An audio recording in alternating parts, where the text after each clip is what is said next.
Magandang araw muli sa inyong lahat mga kapatid at lahat sa inyong mga anak ng Diyos na ngayon ay kasama ko sa mga araling ito. Ipapatuloy po natin ang ating mga aralin at ang mga mana ng kapahayagan na magpapalalim at magbibigay sa atin ng tamang pangunawa, kaalaman, karunungan sa mga salita ng ating dakilang Ama upang ito'y maging gabay natin sa ating mga paglagong espiritual. Alam po natin ang mga paglagong espiritual ay ang mga pagdaragdag ng kaalaman, ng karunungan at ng mga pangunawa sa mga salita ng mga mana ng kapayagang pinayag ng Ama sa pamamagitan ng kanyang anak. Sa dakong ito mga kapatid ay magpapatuloy tayo sa ating mga mana ng kapahayagan na nung nakaraan ay napag-aralan natin kung ano ang paraan na tayo ay manatiling kalugod-lugod sa dakilang Ama at sa ating paglilingkod sa Kanya. Ito ay walang iba kundi ang pagiging anak ng Diyos na tunay sa pamamagitan ng hindi mananatiling bata kundi tayo ay lalago tulad ng Kanyang inaasahang tayo ay magkakaroon ng tunay na paninindigan sa mga kaalaman at mga karunungang Kanyang ipinahayag sa atin sa pamamagitan ng Kanyang anak. Ganon din ngayon mga kapatid, mga araling ito tulad nung bautismo ng apoy, yung pagkatapos nating nabautismuhan sa tubig, darating ang pangalawang proseso na walang iba kundi ang bautismo ng apoy. Ito'y nararapat upang tayo ay mapatunayang totoo, matapat, malakas, matibay, at may paninindigan sa ating mga pananampalataya. Kasama na rin dito ang ating mga espiritual na pakikibaka na siya ang ating mga topikong ating pag-aaralan ngayon sa ating mga mana ng kapayagan. Bakit may mga espiritual na pakikibaka? At sa English, bakit may spiritual battle na ating dadaanan? Ito ba'y mga nasasaad na susulat sa mga kasulatan? Matutunghayan natin ang mga bagay na ito na siyang mga katanungan marahil ng marami sa atin na kung tayo ay mga anak na ng Diyos, bakit may mga kapagsubukan pa na darating sa buhay natin? Parte dito, alam nating ito'y apoy, no? Ito ay isang pagsubok upang tayo nga ay mapatunayang tunay tayong matapat at ang ating mga pangakong isinaad sa Kanyang sinabing mula ngayon, hindi ng kalooban ko, kundi ang sayo ng masusunod, mapapatunayang totoo o hindi sa pamamagitan ng apoy. Sapagkat sinabi doon, ang apoy ang siyang maglalahad kung ano talaga ang ating mga tinatayuan sa paglilingkod, kung tayo ba ay totoo o hindi. Ngayon, sa ating aralin at mana ng kapayagan na walang iba kundi ang spiritual na pakikibaka, merong talagang away na nangyayari sa spiritual sapagkat tayo ay mayroong freedom of choice.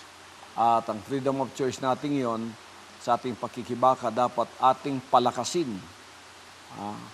Nasa sa atin yan mga kapatid, pero pagka tayo ay bata pa o hindi pa ganap ang ating kaalaman sa mga kalooban ng ating dakilang Ama, sa Kanyang kalooban na dapat nating sundin, nandoon pa rin ang masamang espiritu ng serpent seed na ibig bumalik sa atin at tayo ay igupong muli at tayo ay pabalikin sa ating pagiging alipin. Kaya ito ang araling napakaganda na ating ngayong pasisimulan. Sa Father Pastor, nabanggit po ninyo sa mga pangangaral ninyo, Pastor, na ang sino mang susunod sa Ama ay bibigyan ng kapangyarihan na maging anak ng Diyos. Subalit, bakit meron pa rin pong iilan na umuurong o nagbabackslide sa kanilang paniniwala, Pastor? Pagkatapos magsisi, tayo ay nabautismuhan sa tubig. Kapag nasumpungan ni Satanas na ikaw ay malinis, at ikaw ay nawalan na noong serpent seed na siyang naging dahilan upang ikaw ay maging makasalanan na sumusunod lamang sa iyong sariling kagustuhan. Ginagamit niya ang iyong laman. Ang kanyang gagawin habang ikaw ay bata pa sa iyong pananampalataya at pagsulong sa pagsunod mo sa kalooban ng ating Ama, siya ay magtatangkang babalik upang ikaw ay angkining muli. Kaya sinasabi kong sa palagi na He will come back and repossess you with a vengeance. No? So kailangan ang paninindigan mo talagang malakas. Talagang desidido ka. O dito ang pagpapalakas ng ating mga tinatawag na freedom of choice na dapat nating malaman. Kung tayo ay binigyang kapangyarihan na maging anak ng Diyos, ang ibig sabihin kung ang ating freedom of choice ginamit na natin upang sumunod sa Kanya sa lahat ng bagay, yung freedom of choice natin yon sa bawat panahon susubukan. Susubukan yon na dapat bawat pagsubok na dumating sa atin, ipakita nating talagang tunay tayo at malakas ang ating paninindigan sa pagsunod, anuman ang mangyari. Tulad ng sinabi niya dito sa Juan 1:12, datapot ang lahat ng sa Kanya'y nagsitanggap ay pinagkalooban niya sila ng karapatang maging mga anak ng Diyos. Sa makatwid bagay ang magsisisampalataya sa Kanyang pangalan. Itong karapatang ito, mga kapatid, ay wala pa sa atin nung hindi pa tayo nangagsisi at hindi pa tayo tinanghal na mga anak ng Diyos. Pero nung tayo ay sumuko sa Kanya, ang karapatan ibinigay sa atin. Ang karapatan, yung karapatang ating pinanghahawakan ay kilala ni Satanas yun. Pero ganun pa man, tayo ay daraan sa kapagsubukan ng ating freedom of choice. Na alam ni Satanas na sa panahon ng pagsubok, baka ikaw ay humina, makakapasok siyang muli sa iyo. Biblical ba ito na mga pangungusap na maaaring siya bumalik sa atin kung tayo ay malinis na, nilinis na tayo sa serpent seed na siyang naging maruming espiritu sa atin, na sinusunod lamang natin ang kanyang dakilang, ang kanyang kalooban. Ano ang mga talata ng mga kasulatan na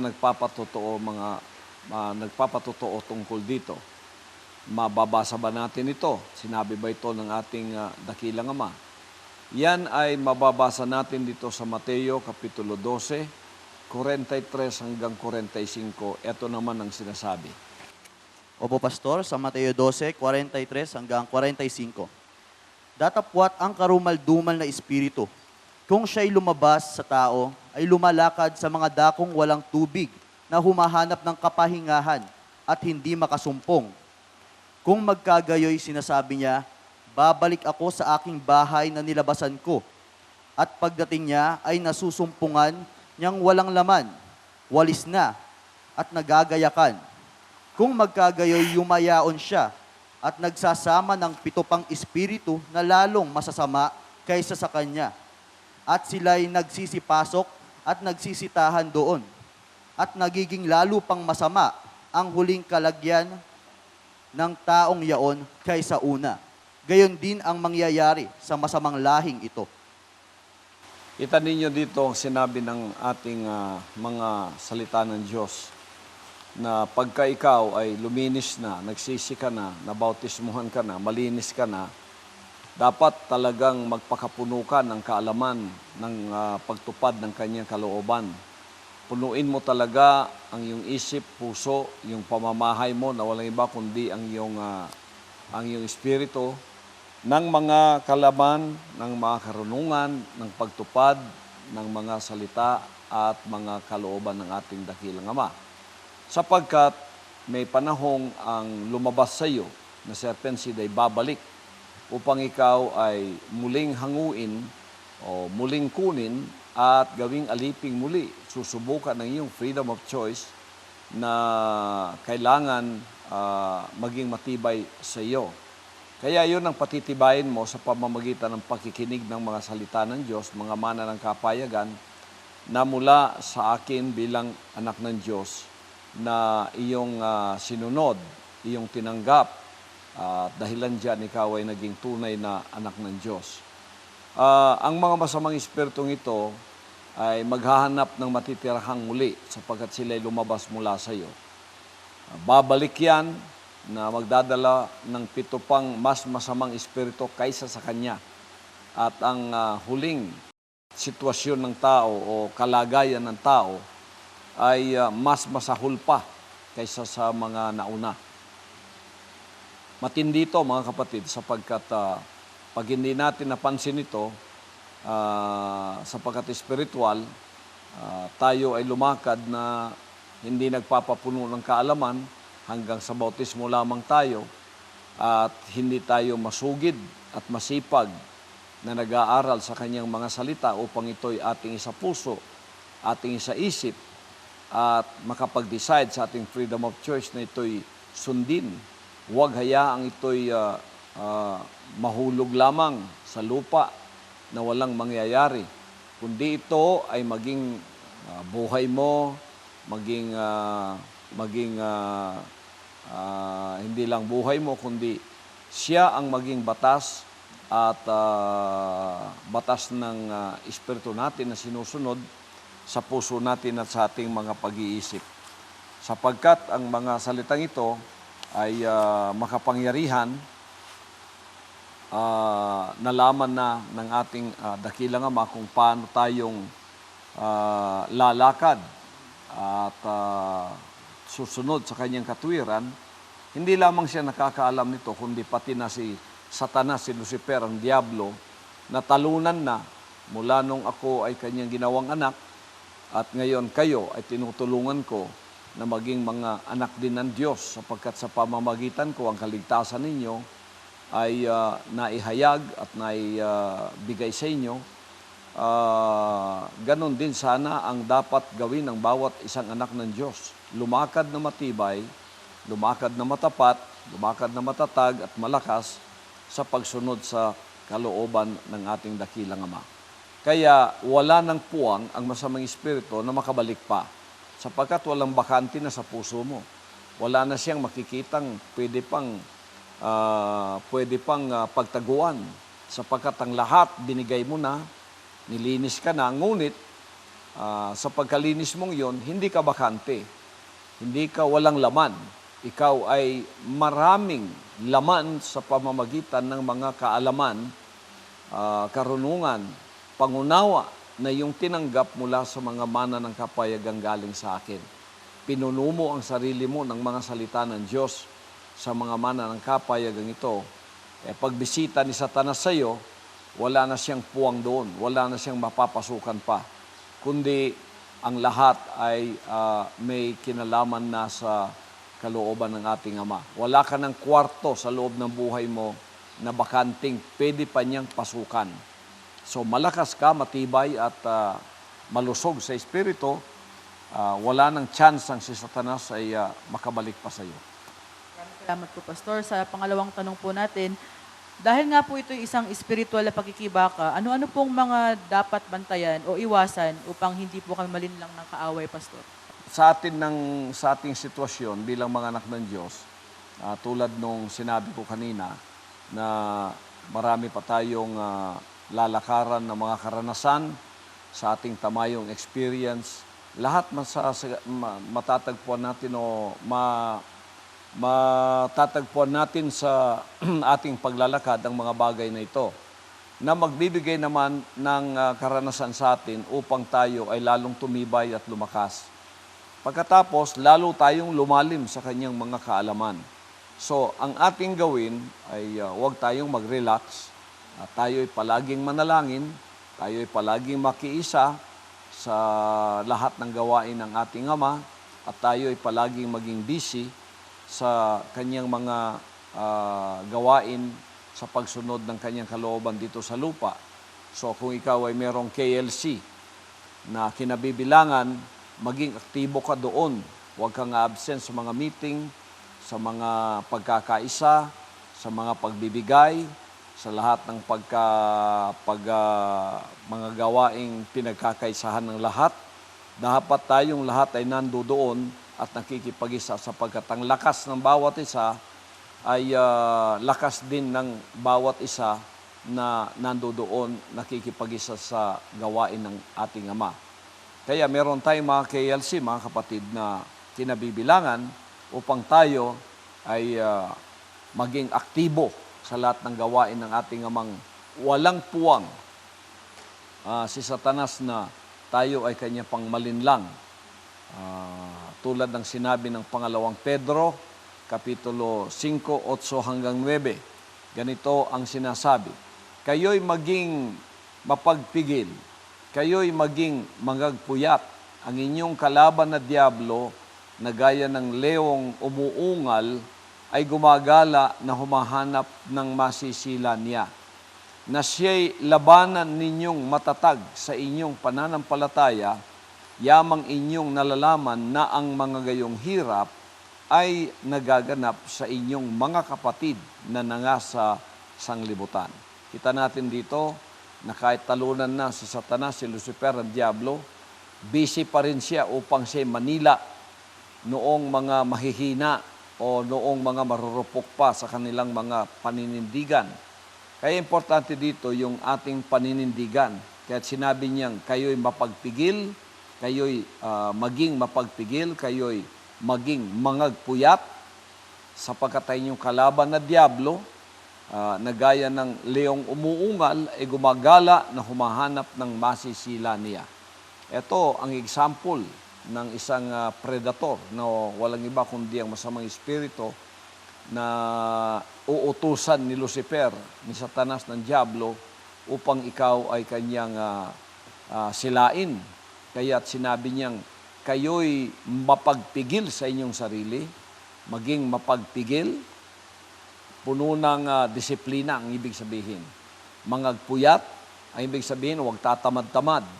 Kailangan pagka merong pagkakaisa, meron tayong pag-aaral sa ating mga sariling KLC o meron tayong mga aktibidades doon sa mga KLC na ating kinabibilangan, masipag tayong umaaten, masipag tayong nagko-contribute, masipag tayong nakikipagkaisa sa ating mga leaders at sa lahat ng mga anak ng Diyos na kasama ninyo sa mga KLC na inyong kinabibilangan. Kaya tayo ay mag-ingat sa mga bagay nito sapagkat titirahin tayo ni Satanas. Ano naman ang ititira ni Satanas sa atin? O ano naman ang kanyang gagawin upang tayo ay bumagsak sa kanyang mga lalang upang tayo ay malinlang na muli? Iwasan natin ang mga gawa ng laman tulad ng nasasaad at nakikita natin sa Galacia Kapitulo 5, 19 hanggang 21. Ito ang ating mababasa. Opo, Pastor, sa Galacia 5, 19 hanggang 21. At hayag ang mga gawa ng laman, sa mga katuwid ay ang mga ito: pakikiapid, karumihan, kalibugan, pagsamba sa Diyos-Diyosan, pangkukulam, mga pagtataniman, mga pagtatalo, mga paninibugho, mga pagkakaalitan, mga pagkakampi-kampi, mga pagkakabahabahagi, mga hidwang pananampalataya, mga kapanaghilian, mga paglalasing, mga kalayawan, at ang mga tulad nito tungkol sa mga bagay na ito ay aking ipinagpapaunang ipaalaala sa inyo, tulad sa aking pagpapaalaala ng una sa inyo, na ang mga nagsisigawa ng gayong mga bagay ay hindi nagsisipagmana ng kaharian ng Diyos. O eto mga kapatid ang sinabi ng ating banal na aklat dito sa Galacia 5, 19 hanggang 21. Ito yung mga armas ni Satanas sa Espiritu upang ikaw ay pabagsakin. At ito ang dapat nating tandaan na pakaiwasan at magpakapuno tayo ng banal na Espiritu, mga bunga ng banal na Espiritu ng Diyos na nasa sa atin na, yung banal na Espiritu ng pagsusunod sa kanyang kalooban. Tingnan ninyo ang mga gawa ng laman. Sa makatwid, sinabi ni Pablo ang mga ito: pakikiapid, karumihan, kalibugan, pagsamba sa Diyos-Diyosan, pangkukulam, mga pagtataniman, mga pagtatalo, mga paninibugho, mga pagkakaalitan, mga pagkakampi-kampi, mga pagkakabahabahagi, mga hidwang pananampalataya, mga kapanaghilian, mga paglalasing, mga kalayawan, at ang mga katulad nito. Tungkol sa mga bagay na ito ay aking ipinagpaunang ipaalala sa inyo tulad sa aking pagpapaalala ng una sa inyo, na ang mga nagsisigawa ng gayong mga bagay ay hindi magsisipagmana sa karya ng Diyos. Alam ni Satanas yan. Yan ang kanyang mga armas na kanyang ititira sa atin. Yan ang leon na umuungal, na lalapit sa atin. Spiritual yan. Pagka tayo ay bumagsak sa mga buwan ng laman na yan, na karamihan ay hindi nakakapanindigan, tayo mga kapatid ay manghihina at tayo ay muling ibabalik sa ating pagkakaalipin sa pagsunod ng ating sariling kalooban. At ang kalooban na yon ay walang iba kundi ang binhi ng ahas, na ang gagamitin ay ang ating laman. Kaya nandito, naka-enumerate ang mga bagay na ito: pakikiapid, karumihan, kalibugan, at kung ano-ano pa ang mga armas ng laman na siyang ititira ni Satanas sa atin, ipupukol niya sa atin upang tayo bumagsak sa ating matibay na pagsunod sa ating mga pananampalataya. Alam rin ni Satanas na kalugod-lugod sa harap ng Ama ang mga taong may pananampalataya sa Kanya. Kaya balak niya ito na wasakin. So, makita natin na ang matuwid na pananampalataya natin ay hindi maring tumuwid at lumakas kung walang mga pagkakapuno ng mga salita ng mga kapayagan na tinatanggap ninyo mula sa akin. Kaya yung mga sinasabi ko na mga kapayagang ito, dapat isa puso at isa isip natin. Kung maaari, i-memorize nga natin pagkatapos ating ituro sa iba. Hindi lamang tayo hanggang sa tumatanggap. Dapat tayo magturo na rin sa iba. Akayin natin ang iba sa pamamagitan nito, lalo na yung mga bago pang pumapasok. Kayong mga nasa paglilingkod na ngayon, nagiging ganap ng mga anak ng Diyos, punong-puno ng kaalaman, wag lamang ninyong hawakan yan o wag lamang ninyong itago sa sarili ninyo na kayo lamang nakakaalam. Dapat ang bawat isa sa atin marunong mag-fellowship sa iba, marunong mag-share, marunong mag-akay, marunong mag-alaga ng mga kaluluwang mga anak ng Diyos na bago pang pinapasok sa kanyang kaharian. Ito yung sinasabi ng Mateo 17 hanggang 21. Basahin natin mga kapatid. Opo, Pastor, sa Mateo 17 hanggang 21.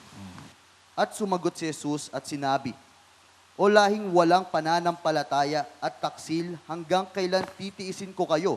Dalhin ninyo siya rito sa akin." At pinagwikaan siya ni Jesus, at ang demonyo ay lumabas sa kanya, at ang batay gumaling mula ng oras din yaong. Nang magkagayoy, nagsilipat na bukod ang mga alagad kay Jesus, at nangagsabi, "Bakit baga hindi namin napalabas yaon?" At sinabi niya sa kanila, "Dahil sa kakauntian ng inyong pananampalataya, sapagkat katotohanang sinasabi ko sa inyo, kung magkaroon kayo ng pananampalataya na kasinlaki ng butil ng binhi ng mostasa, ay masasabi ninyo sa bundok na ito, lumipat ka mula rito hanggang doon, at ito'y lilipat, at sa inyo'y hindi may pangyayari." 21, datapwat ang ganito'y hindi lumalabas, kundi sa pamamagitan ng panalangin at ayuno. Kita natin dito ang role ng pananampalataya. Pananampalataya, ang ibig sabihin, kung malakas ang pananampalataya mo, kahit kaunting pag-aalinlangan ay hindi makakapasok sa iyo. Wala ka nang i-entertain pang mga pag-aalinlangan. Halimbawa, pinagsiraan ng ministry, pinagsiraan ng anak ng Diyos, pinagsiraan ang lahat ng mga ginagawa natin. Narinig mo yan, left and right, naririnig mo. Ang ibig sabihin ng malakas na pananampalataya, kahit isa, walang pumasok doon na alinlangan sa iyo. Hindi ka nakinig, matibay ka, hindi mo in-entertain kahit konti doon. Walang puwang sa iyo ang pag-aalinlangan. Buong-buo ang iyong katapatan, buong-buo ang iyong paniniwala na walang pag-aalinlangan na makapasok. Kung meron kang maliit na pananampalatayang katulad lamang ng butil o binhi ng mustasa, kahit pa ang bundok mapalipat mo, ganyan kalakas ang kapangyarihan ng Diyos kung ikaw ay may pananampalatayang hindi natitinag. Ang ibig sabihin ng malakas na pananampalataya, ulitin ko mga kapatid, ay ang hindi nag-entertain kahit konting pag-aalinlangan. Kahit ano pa ang narinig mo, dapat nga masubukan yung pananampalataya mo. Dapat nga makarinig ka ng mga paninirang ganyan. Dapat nga masubukan ka. Dapat nga lahat ng paninira, ma-expose ka doon, marinig mo lahat yun. Para masubukan mo ang pananampalataya mo kung gaano kalakas. Kung meron pang natitirang marumi doon, susubukan yon. Kung meron pang natitirang hindi kalooban ng Ama, susubukan yon. Yun ang magpapahina sa iyo. Kaya pagdaan mo sa apoy, masusunog lahat ng mga bagay na yon. Nang matitira, ginto lamang. At ikaw ay mananatiling malakas sa pananampalatayang kahit konting pag-aalinlangan ay walang puwang na makapasok pa sa iyo. Ako ang modelo mo. Kung sa paninira sa ministering ito, ako yung pukol dito, mga kapatid. Ikayo, naririnig lamang ninyo. Ako talaga ang focus ng mga paninira. Tingnan ninyo kung ang mga bagay na ito'y nakapasok ba sa akin? Nagalinlangan ba ako sa aking paglilingkod? Wala kahit konti. Ganyan ang modelo. Ganyan ang ipinakita ng Ama sa inyo na dapat ninyong sundin sa buong buhay ninyo. So, sa paglilingkod natin, walang kingdom citizen na mahina. Walang kingdom citizen na nag-entertain ng kahit konting pag-aalinlangan. Kaya't ipinakita ang ministry sa inyo at mula't mula pa na pagka kayo ay humarap sa mga pakikibakang espiritual na katulad nito, hindi lamang kayo dumedepensa. Hindi lamang kayo yung, hindi naman ako naniniwala niyan. Hindi lamang kayo hanggang doon. Hindi lamang kayo hanggang sa dumedepensa kayo. Kailangan may opensa rin kayo. Pagkatapos nun, kayo naman mga kapatid ang magsalita. Hindi lamang niyo dinedepensa ang paglilingkod ninyo, kundi kayo ang rumaratsada o kayo ang nasa opensa na sumusulong upang igupo ninyo ang ating mga kalaban. Kaya't hindi lamang kayo hanggang sa pagdepensa ng sagot, kundi kayo rin ang nagwawasak noong mga source ng mga paninira na inyong naririnig o mga pag-uusig na inyong naririnig. So, ganon ang malakas na pananampalatayang dapat nasa bawat kingdom citizen. Walang kingdom citizen na dapat mahina sa kanyang pananampalataya. Marunong siyang dumepensa, marunong din siyang umopensa. Ang ibig sabihin, umabante upang magwasak ng mga kuta ng masasama. Kuta ng mga kasinungalingan, kuta ng panlilinlang. Hindi lamang tayo nakatayo na hindi gumagawa ng mga sinabi ko. Ako yung modelo nyo. Hindi lamang ako marunong magdepensa, marunong pa rin ako magwasak ng mga gawa ni Satanas. Tayong lahat dapat ganon sa kanyang harapan. Kaya't itong mga talatang sinabi rito na pagka ang isang bagay hindi natin matitinan, malakas ang kaaway, ang demonyo, lalo kayong magpakalakas sa espiritu. Kung maaari nga, magayuno ka o kaya i-concentrate mo ang pananampalataya mo doon sa bagay na yun upang magkaroon ka ng tamang kaalaman upang maigupo mo ang kaaway. Ang mission natin dito, wasakin si Satanas. Wasakin ang mga gawa ni Satanas. Hindi lamang ako nagwawasak ng mga gawa ni Satanas ngayon, pati na rin kayo. Itong pananampalataya, napakalaki ng role nito sa ating buhay. Ulitin ko, ang ibig sabihin ng pananampalataya, malakas na pananampalataya, Walang makakapasok na pag-aalinlangan kahit konti.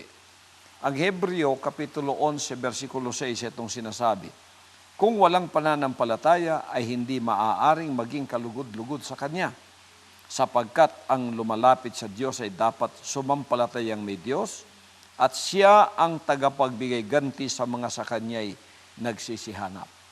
O, kita na ninyo dyan mga kapatid, kung walang pananampalataya, hindi maring kalugod-lugod tayo sa Kanya.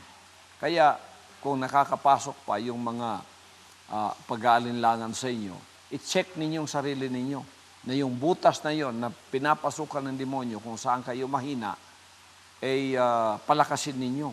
Sunugin nyo ng apoy. Kahinaan yon. Merong butas ka na napapasukan ka ng pag-aalinlangan.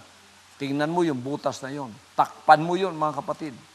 At magpakalakas ka. Alisin mo yon sa buhay mo. Ipasunog mo sa apoy ng paglilinis upang ikaw ay lubhang luminis at doon magiging tunay at malakas na ang iyong pananampalatayang hindi na matitinag na kahit konting pag-aalinlangan ay hindi ka na makakapasok sa iyo. So, mahalaga ito sa pakikibaka. Mahalaga ito sa spiritual battle sapagkat ito yung kalasag natin na siyang ating pananggalang sa mga nag-aalab na mga pana ni Satanas upang kayo ay pahinain.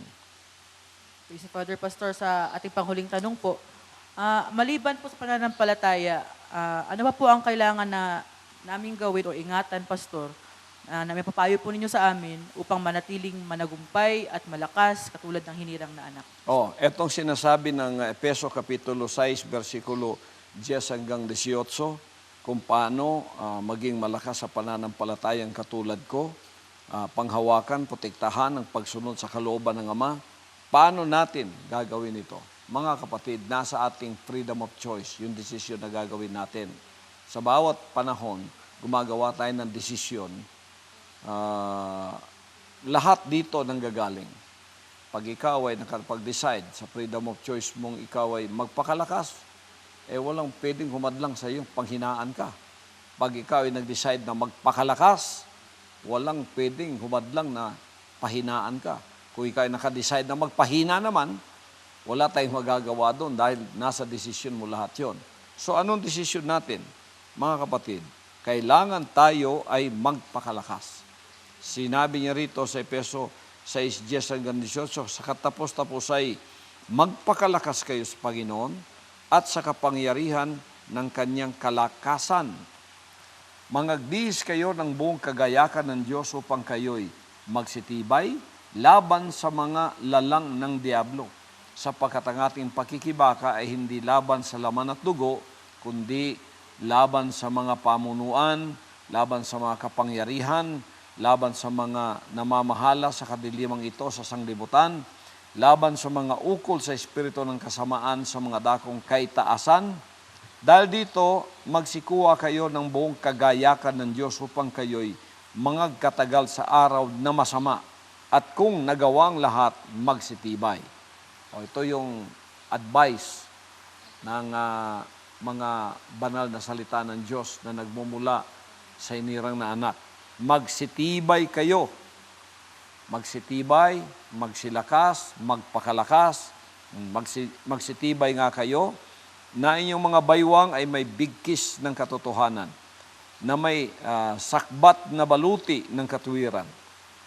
Ang inyong mga paa ay may pangyapak ng paghahanda ng ebanghelyo ng kapayapaan. Bukod dito, taglay ninyo ang kalasag ng pananampalataya na siyang ipapatay ninyo sa lahat ng mga nagniningas na suligi ng masama.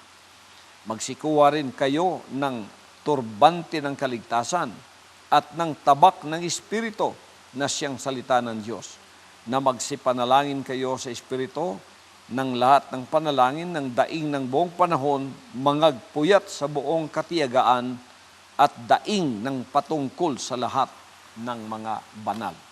Magpakalakas, magpakatibay,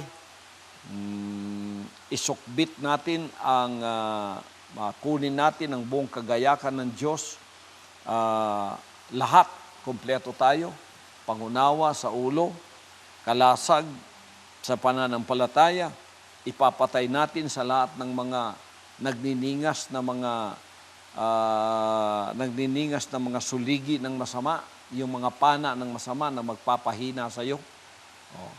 Magsikuha tayo ng turbante ng kaligtasan, tabak ng Espiritu sa ating pakikihamok, hindi lamang tayo dumedepensa tulad ng sinabi ko.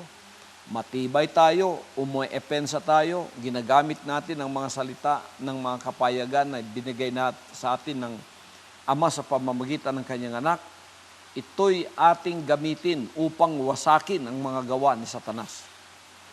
Yan ang matagumpay na pakikibakang espiritual upang ikaw ay manatiling isang tunay na kingdom warrior na nakikibaka para sa iyong pananampalataya na kahit saan kay padala ng Ama, ikaw ay isang matagumpay na anak ng Diyos. Kaya't magpakalalim, magsitibay, magpakalakas, lalong-lalo na sa pananampalatayang walang anumang pag-aalinlangang pwedeng pumasok sa atin. Tayong lahat, tinawag ng Ama, ako ang modelo nyo, hindi upang mabigo, kundi upang tayo ay managumpay kahit saan niya tayo dadalhin. Tandaan ninyo, kayo ang tunay na mga anak ng Diyos na malaya na mula sa pagkakaalipin ng binhinang ahas ng pagtupad ng ating sariling kalooban at ang kanyang kalooban lamang ang ating tutuparin ngayon at magpakailanman. Pagpalain kayong lahat hanggang sa ating susunod na pag-aaral sa mga mana ng kapayagan. Amen.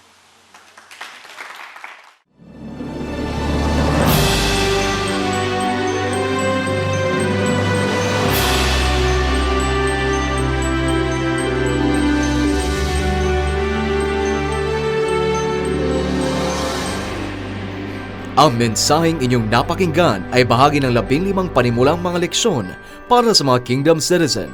Antabayanan ang mga susunod pang mensahe ng hinirang na anak ng Diyos, Pastor Apollo C. Kibuloy.